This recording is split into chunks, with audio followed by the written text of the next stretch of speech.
Hi, this is Chris from the Stephanie Miller Show. Please enjoy this exclusive clip from Political Voices Network.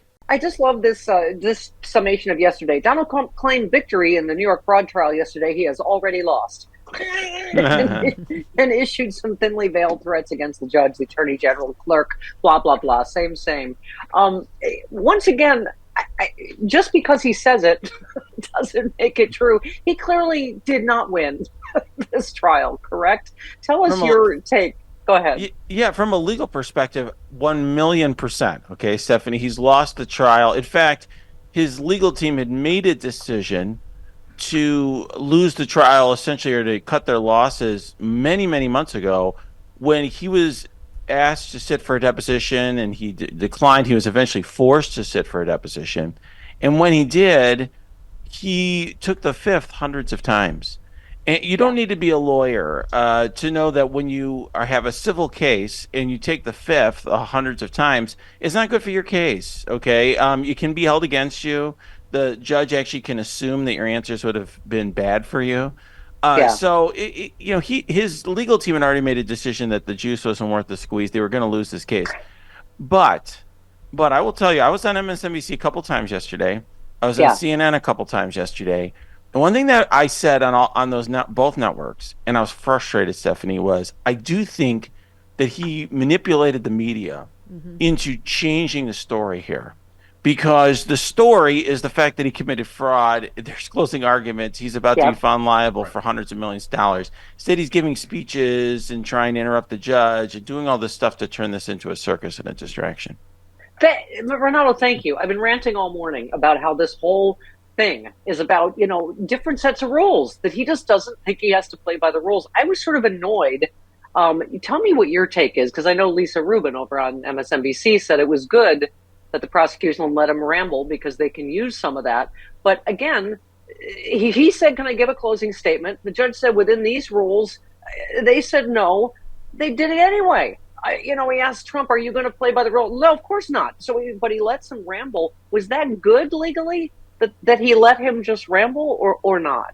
Well, legally, I don't know how much it matters. Okay. Right. In other words, he's going to lose either way. I don't agree with Lisa's comment. I mean, Lisa is not approaching it. I don't think she's tried a lot of cases. I don't think it's really going to matter from any legal perspective one way or the other. Yeah. But I think it's what happened there, what was concerning there is the judge had set a hard line and set some rules. And Trump went forward and did what he was going to do anyway. Now, I understand it's infuriating to people who are watching this and on TV, and people who are listening right now to your show. That does happen in courtrooms across the country. But should the judge have said nope the second shut him he down? Started to Correct, talk? And that's what I was going to say. That was where I was going to go from there. Is judges have different levels of shutting down someone in that circumstance, and I do think part of what's going on here is he's a former president. He's got a lot of people who he's hoodwinked into supporting him. And I say hoodwink because he's literally deceiving people. And there's this idea like, well, there's a hesitation, right? And in a trial, when you have even a momentary hesitation as a judge or as a trial lawyer, you're going to miss out on opportunity. So what happened was Trump just gets up and starts talking. The judge says, hey, are you going to follow the rules? Trump doesn't say anything. He just starts talking. And if the judge does not shut it down in that second, it's going to go on. Thank you, Renato. Thank you. I'm glad you saw that, because I'm just an idiot I work now in my attic because I have COVID, but I used to work in my basement. Renato, how's that going to play, you think, in the E. Jean Carroll case coming up? Because it's already been ruled you cannot say you didn't rape her. Well, Trump never listens to anything. So is he going to try that again? Because that's the whole point, is that, he wanted to give the statement so he can't be cross-examined. He can give a campaign speech, whatever you were just saying. Talk to us about that a minute. Well, I do think he's going to continue to thumb his nose at that case. I mean, what's interesting is, he did not take the E. Jean Carroll case seriously at all. I mean, he didn't even show up, right? He did give a deposition there. He didn't take the fifth. He just didn't take that case very seriously because the level of downside for him was small enough that the PR value, political value of whatever he was doing outweighed any downside from that case. The New York AG case obviously is different. It definitely hurts him in his pocketbook in a very serious way, even beyond the 370 something million dollars. Just the sheer impact on his business is really priceless. So I do think he's going to continue to take an aggressive, flout the judge, flout the system, thumb his nose at those lawsuits and at E. Jean Carroll. But that's just, who and what he Yeah. is. So you tweeted Trump ducked the witness stand in order to avoid tough questions on cross-examination. He had a right to remain silent when defendant does not testify but wants to deliver an argument at trial. Judges typically set ground rules. Not surprising the judge did so here. I mean, that's exactly the setup for this, right? Right. And Trump did specifically what he said you can't do.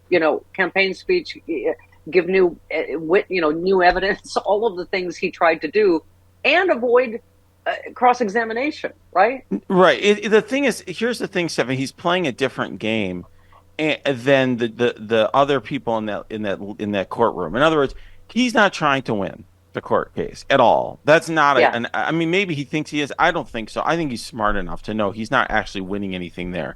He's doing this because, by the way, as soon as he finished that closing statement, okay, or whatever you want to call it, he went outside and gave a press conference. I was on MSNBC at the time. That's why I wasn't tweeting about all this, okay? Because I was on Yeah. television. I was on Yeah. MSNBC at the time. They cut away from me talking about it to put on Donald Trump with a bunch of American flags behind him, giving a speech about whatever, while the New York Attorney General's lawyers were making their closing argument.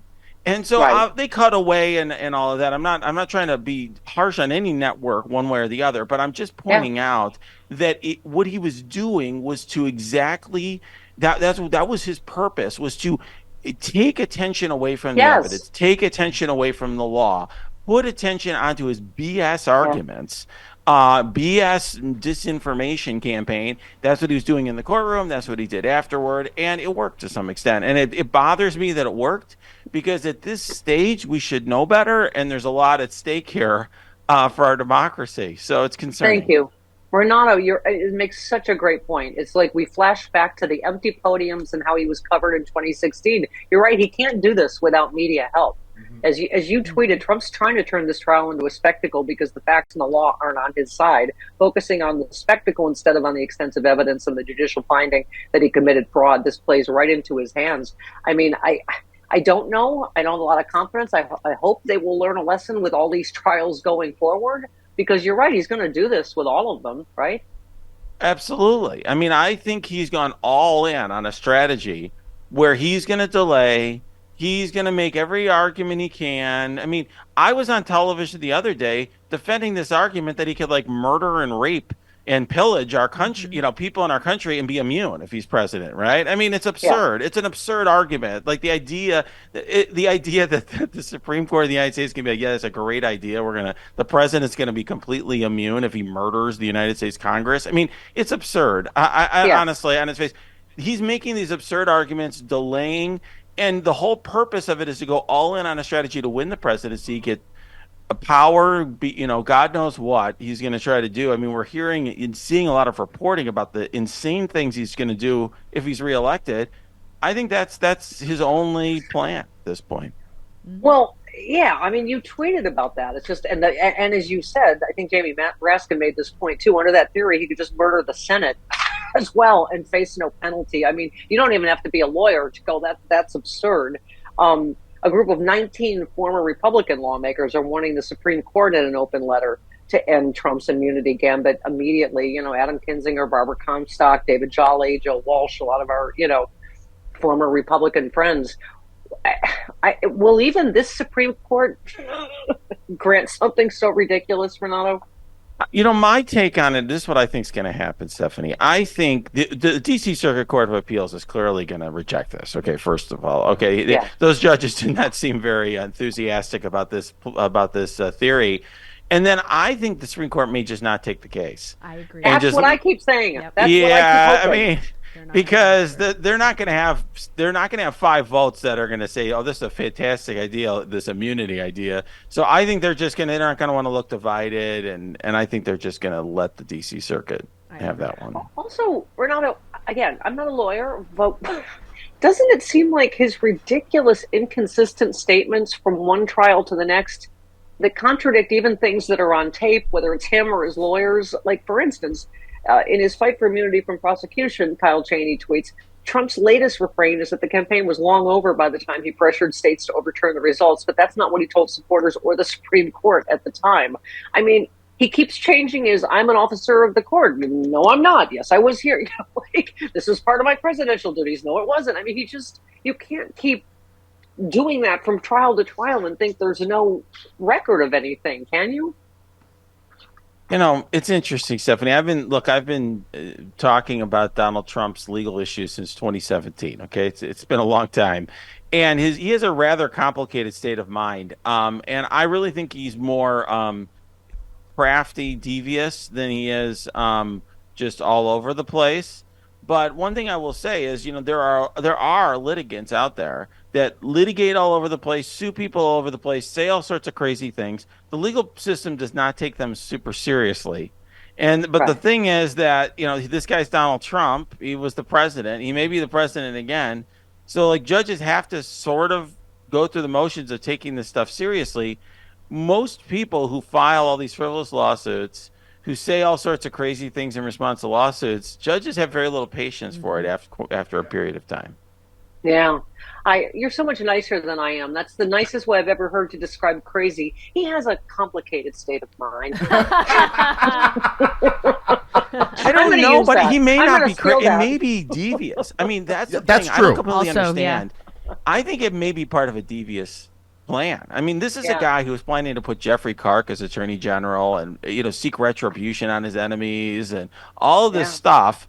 Who knows? Like, maybe this is all part of a plan, just to spout off random crap in a courtroom. I don't know.